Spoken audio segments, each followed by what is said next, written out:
आज हम बात करेंगे सत्रांत परीक्षा 2022-23 कक्षा 9वीं विषय हिंदी।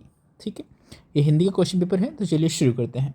समय 3 घंटे, पूर्णांक 40 अंक। ठीक है, खंड आ, अपठित अवबोध। प्रश्न 1, निम्नलिखित अपठित गद्यांश को पढ़कर दिए गए प्रश्नों के उत्तर दीजिए। दरअसल हम अपनी समस्याओं की चर्चा बढ़ा चढ़ा कर करते हैं। समस्याएं आने पर हम दूसरों की सहानुभूति चाहते हैं, लेकिन सहानुभूति या दया से कोई समस्या हल नहीं होती। हम मुश्किलों का रोना रोते हैं, लेकिन कभी समाधान के बारे में नहीं सोचते।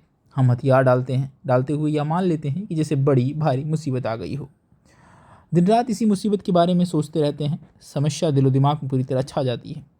इस पूरी प्रक्रिया में स्वयं द्वारा किए गए कार्यों का मूल्यांकन करना भूल जाते हैं। यदि हम ऐसा करें तो हो सकता है कि ऐसी स्थिति से बाहर निकलने की मदद मिल जाए। परिस्थितियों का ठीक ठीक मूल्यांकन करके आप आसानी से समाधान तक पहुंच सकते हैं।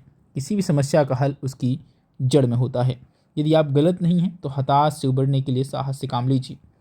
सफलता की सड़क पर चलने के दौरान एक पत्थर का टुकड़ा उठाकर नहीं फेंकते, बल्कि एक तरह से पहाड़ तोड़ने का काम करते हैं।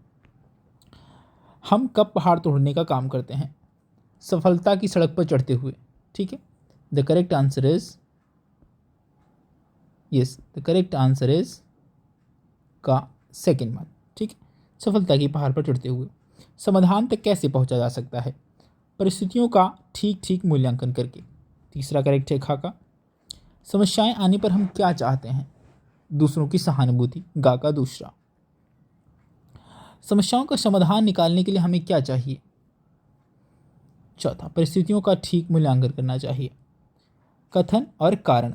ठीक है, ओके, तो इसका करेक्ट आंसर है ज्ञा का तीसरा।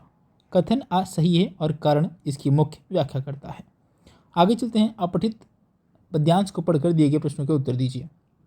यह समाधि या लघु समाधि है झांसी की रानी की, अंतिम लीला स्थली यही है लक्ष्मी मर्दानी की। यहीं कहीं पर बिखर गई वह भग्न विजयमाला सी, उसे फूल यहाँ संचित हैं, उसके फूल यहाँ संचित हैं, है यह स्मृतिशाला सी।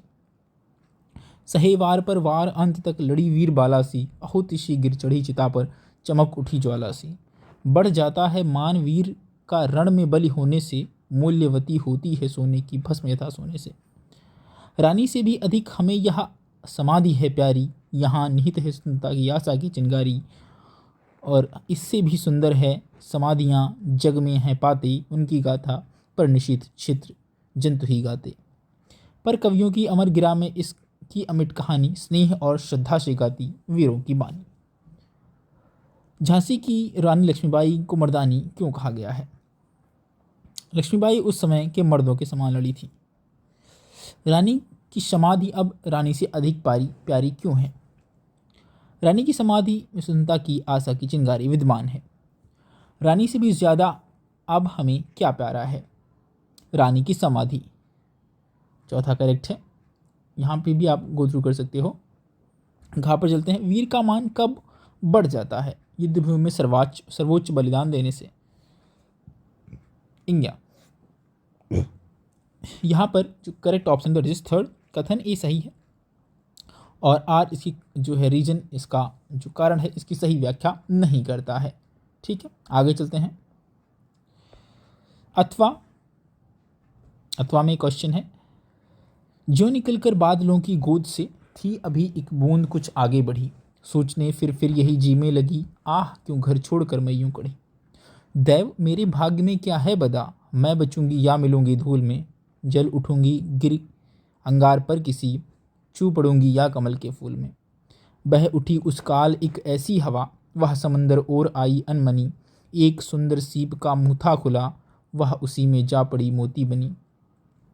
लोग अक्सर हैं झिझकते सोचते, जबकि उनको छोड़ना पड़ता है घर, किंतु घर का छोड़ना अक्सर उन्हें बूंद दो कुछ और ही देता है घर।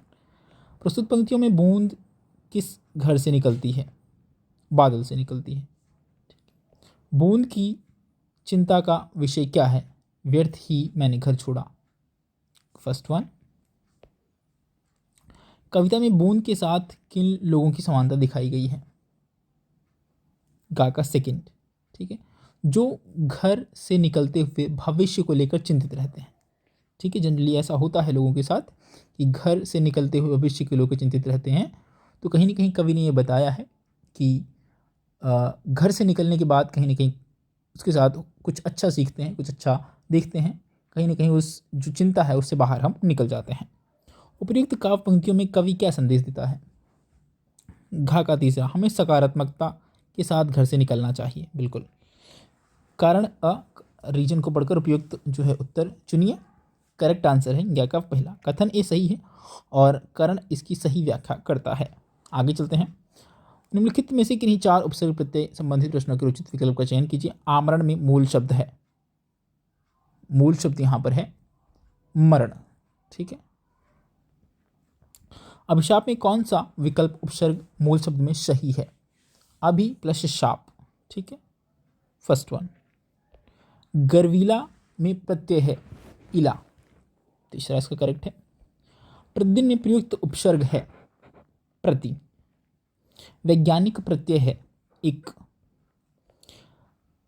निम्नलिखित में से किसी चार समास संबंधी प्रश्नों के लिए उचित विकल्प का चयन कीजिए। कामना को पूरी करने वाली धेनु, कामना की धेनु से संबंधित सही विग्रह है कामधेनु तत्पुरुष समास। ठीक है, आंसर है तीसरा। पंचवटी में समास है द्विगु समास है, पहला शब्द संख्यावाची है, द्विगु समास है। अव्ययी भाव समास का उदाहरण है प्रतिदिन। ठीक है, प्रति अव्यय है तो प्रतिदिन। महान है जो आत्मा, समास विग्रह है महात्मा और कर्मधारा है। ठीक है, सेकेंड वन। आगे चलते हैं। कॉलम ए कॉलम 2 के साथ सम्मिलित ये सही विकल्प चुनकर लिखिए। अधखुला, अधखुला में कौन सा समास है? तीसरा, अव्ययी भाव समास है। कमल नयन, दूसरे का फर्स्ट, कमल के समान नयन तत्पुरुष समास है। अष्टाध्यायी, यहाँ पर थर्ड का सेकंड जो है द्विगु समास है। चलिए आगे चलते हैं। निम्नलिखित में से किन्हीं चार प्रश्नों के उत्तर उचित विकल्प चुनिए। शायद बारिश हो, यह संदेहवाचक वाक्य है। ठीक है, काका दूसरा। सर्कस में अब शेर नहीं आएगा, निषेधवाचक वाक्य है खाका फर्स्ट। वह दिल्ली से लौट आया है, गा का यहाँ पर देखते हैं क्या है। इसका क्या बनाना है? नेगेटिव सेंटेंस बनाना है, प्रश्नवाचक बनाना है। क्या वह दिल्ली से लौट आया है? फर्स्ट इसका करेक्ट है। तुम्हें 10 बजे तक स्कूल पहुंचना चाहिए, इसका आज्ञावाचक बनाना है। तुम 10 बजे तक स्कूल पहुंच जाना, फर्स्ट वन। आगे चलते हैं। कॉलम ए से कॉलम 2 को आपको मैच करना है, देखते हैं क्या है। क्या तुम दिल्ली गए थे? तो ये प्रश्नवाचक वाक्य है। ठीक है। आह कैसा सुंदर दृश्य है, इसमें आदिबोधक। अरे भगवान करे आपका शब कार्य हो जाए, इच्छावाचक वाक्य, थर्ड का थर्ड। चलते हैं आगे। निम्नलिखित में से किन्हीं चार प्रश्नों के लिए उचित विकल्प का चयन कीजिए। ऊंचे घोर मंदिर के अंदर रहनवारी ऊंचे घोर मंदिर के अंदर रहती है। तो इसमें क्या करना है आपको? कौन सा अलंकार है ये बताना है। तो फर्स्ट में यमक अलंकार है। चारुचंद्र की चंचल किरणें खेल रही हैं नभ जल में, तो यहाँ पर कौन सा अलंकार है? अनुप्रास अलंकार है। ठीक है, पहला शब्द रिपीट हो रहा है, चारुचंद्र चंचल, है ना, तो चाचा रिपीट हो रहा है, अनुप्रास अलंकार। मैया मैं तो चंद खिलौना ले हूँ, यहाँ पर रूपक अलंकार है। जहाँ एक शब्द से एक से अधिक बार आए, अर्थ अलग अलग हो, कौन सा होता है? यमक अलंकार होता है। हरिपद कोमल कमल से, उपमा अलंकार। ठीक है, चलते हैं आगे। निम्नलिखित पठित गद्यांश को पढ़कर दिए गए प्रश्नों का उत्तर दीजिए। उसी बीच आनंद भवन में बापू आए। हम लोग तब अपने जेब खर्च में से हमेशा एक एक दो दो आने देश के लिए बचाते थे, और जब बापू आते थे तो वह पैसा उन्हें दे देते थे। उस दिन जब बापू के पास मैं गई तो अपना चांदी का कटोरा भी लेती गई। मैंने निकाल कर बाबू को दिखाया तो मैंने कहा, कविता सुनाने पर मुझको यह कटोरा मिला है। कहने लगी, अच्छा दिखा तो मुझको। मैंने कटोरा उनकी ओर बढ़ा दिया और उन्हें हाथ में लेकर बोला, तू देती है इसे? अब मैं क्या कहती, मैंने दे दिया, लौट आई। दुख यह हुआ कि कटोरा लेकर कहते हैं कविता क्या है, पर कविता सुनाने को उन्होंने नहीं कहा।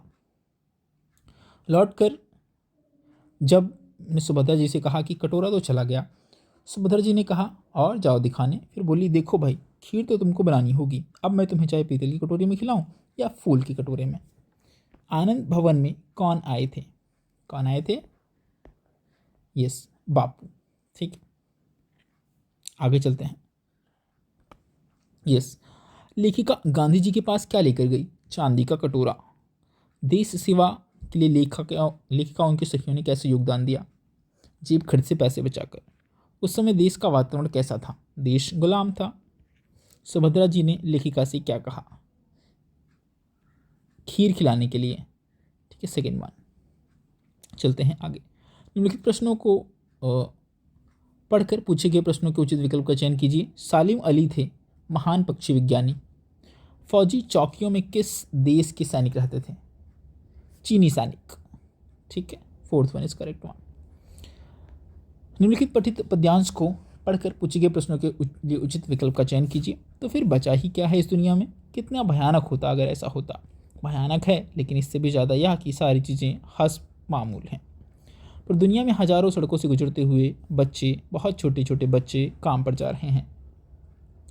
कवि ने किस समस्या को उठाया है? बाल मजदूरी को। ठीक है। हस्ब मामूल का अर्थ क्या है? वस्तुएं वैसी ही रहना जैसी होनी चाहिए। कवि के अनुसार भयानक क्या है? गा का फर्स्ट वन, बच्चों का काम पर जाना। बच्चे कहाँ से गुजर रहे हैं? फोर्थ वन, दुनिया की हजारों सड़कों से। बच्चों की उम्र क्या करने की है? पढ़ाई लिखाई, खेल कूद, मनोरंजन सभी सही हैं। ठीक है, गा का सभी सही है। आगे चलते हैं। निम्नलिखित प्रश्नों को पढ़कर पूछे गए प्रश्नों के उचित विकल्प का चयन कीजिए। रसखान करील के कुंजों पर क्या न्यौछावर करने को तैयार हैं? सोने के करोड़ों महल। Third one is correct one. बंद द्वार की साकल कैसे खुलती है? सद्भावपूर्ण जीवन जीने से। आगे चलते हैं। वर्णनात्मक प्रश्न। निम्नलिखित प्रश्नों में से किन्हीं तीन प्रश्नों के उत्तर लगभग 25 से 30 शब्दों में लिखिए। लहाशा की यात्रा के दौरान लेखक को किन कठिनाइयों का सामना करना पड़ा? लेखक को अपनी पहली तिब्बत यात्रा के दौरान कई कठिनाइयों का सामना करना पड़ा। उसने बिना अनुमति लिए चोरी छिपे की, इसलिए उसे भिखमंगों की वेशभूषा धारण करनी पड़ी। भिखमंगों को वहाँ के लोग चोरी करने के भय से अपने घर में घुसने नहीं देते थे। उसे तिब्बत के दुर्गम रास्तों का पैदल घोड़े पर सवार होकर पार करना पड़ा। उसे अपना सामान भी स्वयं पीठ पर ढोना पड़ा। तिब्बत की भौगोलिक जानकारी न होने के कारण एक बार वह साथियों से पिछड़ने के कारण रास्ता भी भूल गया। लेखक को लूटे जाने और डाकुओं द्वारा जान से मार देने का भय भी था। उसे मौसम की मार भी सहन करनी पड़ती थी। आगे चलते हैं। Next one. इतना हो ही गया कि 9-10 प्राणियों की जान बचाई गई। यह शब्द तो आशीर्वाद देंगी। मोती के किस कथन में आलोक, उसकी विशेषताएं बताइए। हीरा और मोती के साथ कांजी हाउस में भैंसें, घोड़ियाँ, बकरियाँ और गधे भी कैद थे। उन सबको स्थिति बड़ी दयनीय थी। कमजोरी के कारण उनमें खड़े होने की शक्ति नहीं रह गई थी। यदि वे थोड़े दिन और बंद रहते तो मर ही जाते। हीरा मोती ने अपने भागने के लिए दीवार गिराई, परंतु हीरा और मोती की रस्सी न तोड़ा सका। इसलिए दोनों मित्र वहां पहुंच गए। मोती के उपयुक्त कथन ने उसके साहसी, निडर, दूसरों की सहायता करके संतुष्ट होने तथा मारने से बचाने वाला बड़ा होता है आदि विशेषताएं प्रकट की। इस बात का गर्व और संतोष है कि उसे प्रयास से 9-10 प्राणियों की जान बच गई। आगे चलते हैं। जवारा ने नवाब के साथ पारिवारिक संबंधों के लेखक के आज संदर्भ में स्वप्न जैसा क्यों कहा है? जवारा ने नवाब नवी के चले जाने के बाद अपने बंगले में रहते थे। उसके कंपाउंड में लेखिका का परिवार रहता था। जवारा ने नवाब मुसलमान थे, लेखिका हिंदू थी। दोनों परिवारों के बीच पारिवारिक संबंध थे। लेखिका बताती है कि बेगम साहिबा को ताई साहिबा कहते थे। उनके बच्चे लेखिका की माँ को चची जान कहते थे। रक्षाबंधन के दिन लेखिका उनके लड़कों को राखी बांधती थी। लेखिका के जन्मदिन पर उसके घर और जन्मदिन मनाए जाते थे। राखी के चले जाने वाले दिन के उपहार में लेखिका को लहरिए मिलते थे। लेखिका छोटे भाई के उत्पन्न होने पर बेगम साहिबा के बच्चे कपड़े लेकर आई। उन्होंने उसका नाम मनमोहन रखा। सदा यही नाम चलता रहा। ऐसे पारिवारिक संबंध आजकल के संदर्भों में स्वप्न जैसे ही लगते हैं, क्योंकि आज के लोगों पर सांप्रदायिकता हावी हो गई है। हिंदू मुसलमान एक दूसरे के संदेह की दृष्टि से देखते हैं। दोनों में भाईचारे की भावना समाप्त हो चुकी है। अतः लेखिका ने जवारा के नवाब के साथ अपने पारिवारिक संबंधों को आज के संदर्भ में स्वप्न कहा है।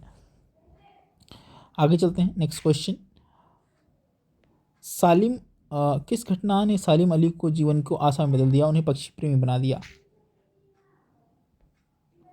सालिम अली के बचपन की एक घटना उनके जीवन की दिशा को बदल दिया। बचपन में उनकी एयरगन से नीलकंठ की एक गौरैया घायल होकर गिर पड़ी थी।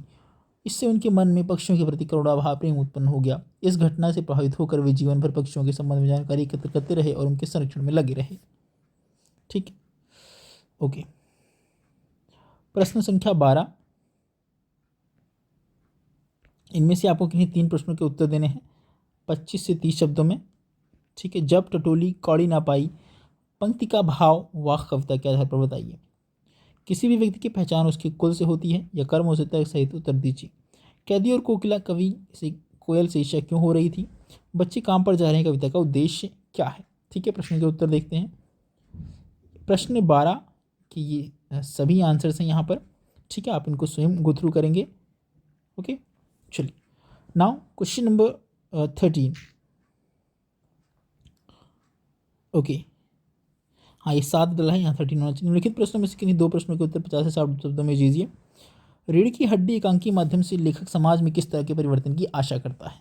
आपके अनुसार किस प्रकार संबंध हो सकता है? मेरी संघ की औरतें पाठ के आधार पर लेखिका की माँ की विशेषता बताइए। मृत्यु का तरल दूध किसे कहा जाता है और क्यों? इस जल प्रलय में पाठ के आधार पर उत्तर दीजिए। ठीक है, प्रश्न संख्या 13 का आंसर देखते हैं। यस, ठीक है, इन आंसर्स को आप गो थ्रू करेंगे, this one, this and this. ठीक है, इसी तरह आगे क्वेश्चन नंबर 14, 120 शब्दों में अनुच्छेद लिखना है। ठीक, किसी भी एक विषय पर, इसको भी आप स्वयं करेंगे। ठीक है, इसी तरह छात्रावास में अपने छोटे भाई को एक पत्र लिखकर प्रातःकाल नियमित रूप से योग एवं व्यायाम का अभ्यास करने के लिए प्रेरित करना है। ठीक है, इसको भी आप स्वयं करेंगे। आपके शहर में सड़क पर जगह जगह गड्ढे हैं जिनसे आए दिन लोग दुर्घटना का शिकार हो रहे हैं। इस संदर्भ में जिलाधिकारी को पत्र लिखकर अवगत कराते हुए समस्या से मुक्ति दिलाने का अनुरोध कीजिए। परोपकार सबसे बड़ा धर्म शीर्षक पर 80 शब्दों में लघु कथा लिखिए। आप नई दिल्ली में होने वाली परीक्षा पे कार्यक्रम में अपनी शंकाओं के समाधान हेतु प्रतिभाग करना चाहते हैं। इस संदर्भ में मुख्य सचिव शिक्षा मंत्रालय को ईमेल से लिखिए। आप समीर या श्रेया हैं।